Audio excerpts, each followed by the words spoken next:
नमस्कार, आदाब, सत श्री अकाल, जय भीम, जोहार। मेरा नाम है नवीन कुमार। कौन कहता है कि भारत माता कह देने से लोगों के मन में औरतों के लिए बड़ी इज्जत पैदा हो जाती है। इस देश में हर तरह की माता के ऊपर आती है जाति। इसलिए भारत माता कहने वाला यह देश भोजन माता को सिर्फ इसलिए अछूत बना देता है कि वो दलित समुदाय से आती है। लेकिन जब समय बदलता है, पंडिताई की पोथियों को चिंदी चिंदी कर देता है। वरना कौन जानता था कि बाभनों और ठाकुरों का छुआ खाने से इनकार कर देंगे एक रोज दलित। लेकिन पंडितों के धतकर्मों ने जब दलितों को जूते के तल्ले से भी बदतर समझना नहीं छोड़ा, तो दलितों को उन्हें बताना पड़ा कि सत्यनारायण और वट सावित्री की पोथियां बांचने वालों, तुम्हारे दिमाग में दरअसल गोबर भरा है और हम तुम्हें अछूत करार देते हैं क्योंकि तुम दिमागी तौर पर हमारे साथ बैठने के लायक नहीं हो। तुम्हारा छुआ हुआ खाया तो हमारे दिमाग में तुम्हारी तरह गोबर भर जाएगा। जी हां, उत्तराखंड के चंपावत जिले के सूखीडांग गांव में हो गई है दलित क्रांति। दलित छात्र छात्राओं ने बाकायदा स्कूल के प्रिंसिपल को चिट्ठी लिखकर सवर्ण भोजन माता के हाथ का बना हुआ खाने से इनकार कर दिया है।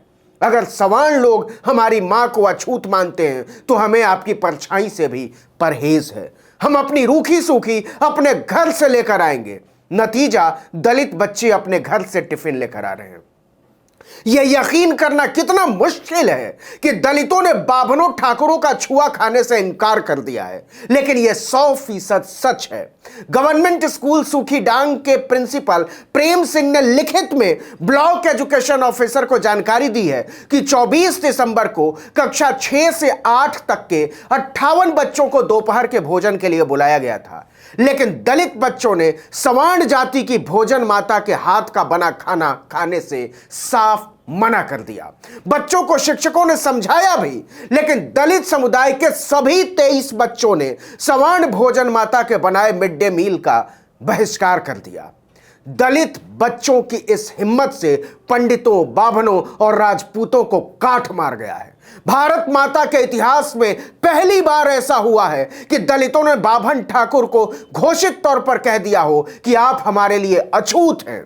हम आपके साथ हुक्का पानी बंद करते हैं, वो भी स्कूल में पढ़ने वाले बच्चों ने।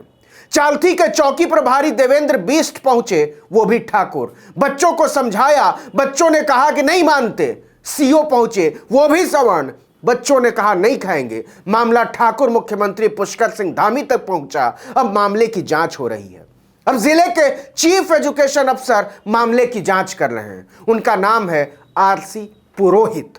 पुरोहित साहब का इरादा इसी से समझ लीजिए कि वो कहते हैं स्कूल के स्तर पर मामला शांत करा तो दिया था, यह भड़का कैसे? उनके इसी विचार में जवाब भी छिपा हुआ है। जरा पूरी कहानी ठीक से सुन लीजिए, आप समझ जाएंगे 21वीं सदी के 21वें बरस में न्यू इंडिया, डिजिटल इंडिया और भारत माता जैसे उछाले जा रहे नारों के शोर में दलितों के साथ कैसा सलूक करते हैं बाभन, पंडित, ठाकुर और दूसरी सवर्ण जातियां। दरअसल सूखीडांग इंटर कॉलेज में भोजन माता के 2 पद हैं। 11 अक्टूबर 2021 तक यहां भोजन माता शकुंतला देवी और विमलेश उप्रेती काम कर रही थी। शकुंतला देवी की उम्र 60 साल से अधिक हो जाने के कारण उन्हें हटा दिया गया। स्कूल के प्रिंसिपल प्रेम सिंह ने उनकी जगह दूसरी भोजन माता की नियुक्ति प्रक्रिया शुरू की। इस पर 6 आवेदन आए, 1 अनुसूचित जाति से और 5 सामान्य वर्ग से। जरा गौर से सुनिएगा कि जातिवाद का जहर काम कैसे करता है। स्कूल मैनेजमेंट कमेटी और पेरेंट टीचर्स एसोसिएशन के कुछ सदस्यों ने पुष्पा भट्ट के नाम का प्रस्ताव रखा, इकलौती सवर्ण। लेकिन मैनेजमेंट कमेटी के सचिव और स्कूल के प्रिंसिपल प्रेम सिंह ने इसे नियमों के अनुसार नहीं मानते हुए प्रस्ताव पर हस्ताक्षर नहीं किए। मानक के अनुरूप क्यों नहीं थे, यह भी समझ लीजिए। 12 नवंबर को फिर से एक विज्ञप्ति जारी होती है। इसमें यह भी जोड़ा जाता है कि नियुक्ति में अनुसूचित जाति, अनुसूचित जनजाति और पिछड़ी जाति की महिला को प्राथमिकता दी जाएगी। इसी वजह से पुष्पा भट्ट के प्रस्ताव को प्रिंसिपल साहब ने नहीं माना था, इकलौती सवर्ण थी। दूसरी विज्ञप्ति के बाद कुल 11 आवेदन आए, 1 को निरस्त कर दिया गया। बाकी बची 10 महिलाएं, इनमें से 5 सवर्ण थी और 5 अनुसूचित जाति की थीं। प्रिंसिपल ने नियुक्ति के लिए प्रभारी प्राचार्य चंद्रमोहन मिश्रा की अध्यक्षता में 4 शिक्षकों की एक समिति बना दी। 25 नवंबर को समिति की बैठक बुलाई गई। इसमें आवेदनकर्ताओं के अलावा पीटीए अध्यक्ष नरेंद्र जोशी ब्राह्मण, एसएमसी अध्यक्ष स्वरूप राम, बीडीसी मेंबर दीपा जोशी, ग्राम प्रधान दीपक कुमार, ग्राम प्रधान जगदीश प्रसाद और प्रभारी प्रधानाचार्य चंद्रमोहन मिश्रा शामिल हुए। इस बैठक में सवर्ण प्रतिनिधियों ने फिर से पुष्पा भट्ट के नाम का प्रस्ताव रख दिया। दलित समुदाय के लोगों ने प्राथमिकता के सरकारी नियम का हवाला देते हुए सुनीता देवी का नाम आगे बढ़ाया। इस पर दोनों पक्षों में तीखी बहस होने लगी। नतीजा, दलित समुदाय के लोग बैठक छोड़कर चले गए। सवर्ण वर्ग ने इसका फायदा उठाते हुए पुष्पा भट्ट के नाम का प्रस्ताव बहुमत से पास करा लिया, लेकिन चंद्रमोहन मिश्रा ने प्रस्ताव पर हस्ताक्षर करने से इनकार कर दिया। इसके बाद प्रिंसिपल प्रेम सिंह ने 4 दिसंबर को दूसरी बैठक बुलाई। इस बैठक में सवर्ण वर्ग के प्रतिनिधि शामिल नहीं हुए, इसलिए सुनीता देवी के नाम के प्रस्ताव पर मुहर लग भी गई।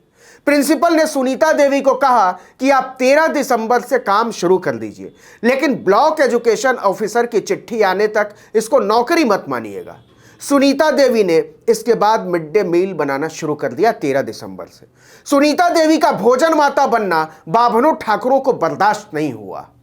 पहले दिन ही 66 में से 7 बच्चों ने दलित सुनीता देवी के हाथ का बना खाना खाने से इनकार कर दिया, लेकिन 50 से ज्यादा बच्चों ने तब भी खाया। बाभनों ठाकुरों में जहर फुफकार मार रहा था। दूसरे दिन केवल 23 बच्चों ने खाया, तीसरे दिन केवल 18 बच्चों ने और चौथे दिन केवल 16 बच्चों ने। आपको हैरानी होगी कि आखिरी दिन जिन 16 बच्चों ने सुनीता देवी का बना खाना खाया वो सारे के सारे दलित थे। एक भी पंडित बाभन ठाकुर बनिया कायस्थ ने सुनीता देवी के हाथ से बना खाना नहीं छुआ। यहां यह गौर करना जरूरी है कि पीटीए का अध्यक्ष नरेंद्र जोशी ब्राह्मण है और किसी भी सूरत में दलित सुनीता देवी को भोजन माता नहीं बनने देना चाहता था। 25 नवंबर की बैठक में मौजूद सियाला ग्राम पंचायत के प्रधान जगदीश प्रसाद कहते हैं कि जैसे ही स्कूल की कमेटी ने सुनीता देवी के नाम पर मुहर लगाई, नरेंद्र जोशी ने साफ कह दिया कि सवर्ण का कोई भी बच्चा उनके हाथ का खाना नहीं खाएगा। बीबीसी ने लिखा है कि सवर्ण वर्ग के जिन बच्चों ने सुनीता देवी के हाथ का खाना खाने से इनकार किया, वो कहते हैं उनके घर वालों ने उन्हें मिड डे मील खाने से मना किया था क्योंकि उसे एक दलित महिला बना रही थी। बच्चों के मन में यह जहर भरा गया था कि घर में सब पूजा पाठ वाले हैं, इसलिए दलित के हाथ का बना खाना नहीं खा सकते। साथियों की देखा देखी धीरे धीरे दूसरे बच्चों ने भी खाना छोड़ दिया। आरोप है कि जब शिक्षकों ने बच्चों को समझाया तो सवर्ण बच्चों के अभिभावकों ने स्कूल में पहुंचकर हंगामा भी किया कि उनके बच्चों को जबरदस्ती मिड डे मील खिलाया जा रहा है। नतीजा, शुरू करने के 8वें दिन सुनीता देवी से भोजन माता का काम छीन लिया गया। सुनीता देवी का कहना है कि स्कूल में आते जाते समय उन पर फप्तियां कसी जाती थीं। इसी स्कूल में सुनीता देवी के भी 2 बच्चे पढ़ते हैं। इसकी वजह से उनके बच्चों को भी शर्मिंदगी का सामना करना पड़ा। सुनीता देवी ने हिम्मत दिखाते हुए नरेंद्र जोशी, दीपा जोशी समेत कुछ लोगों पर जाति उत्पीड़न का मामला दर्ज करा दिया, लेकिन नरेंद्र जोशी और दीपा जोशी दोनों इस पर रत्ती भर भी चिंतित नहीं हैं, क्योंकि जांच चौकी इंचार्ज देवेंद्र सिंह बिष्ट के हाथ में है। उनकी नीयत का अंदाजा इसी से लगा लीजिए कि उन्होंने अभी तक एफआईआर ही दर्ज नहीं की है। दीपा जोशी से पूछा गया कि अगर जांच के बाद फिर से सुनीता देवी को भोजन माता चुन लिया गया तो वो डंके की चोट पर कहती हैं तो गांव के बच्चे खाना नहीं खाएंगे। अगर जबरदस्ती की गई तो सवर्ण अपने सभी बच्चों को स्कूल से निकाल लेंगे। इस धमकी की गंभीरता को भी समझ लीजिए। सूखी डांग इंटर कॉलेज, जहां सुनीता देवी को निकाला गया है, उसके ठीक सामने कांडा का सरकारी प्राइमरी स्कूल है। सियाला के प्रधान जगदीश प्रसाद कहते हैं कि अब उस स्कूल में सिर्फ दलित समुदाय के बच्चे ही पढ़ने जाते हैं, क्योंकि 4-5 साल पहले वहां भी भोजन माता एक दलित महिला को बना दिया गया था। सवर्णों ने धीरे धीरे अपने बच्चों को वहां से निकाल लिया।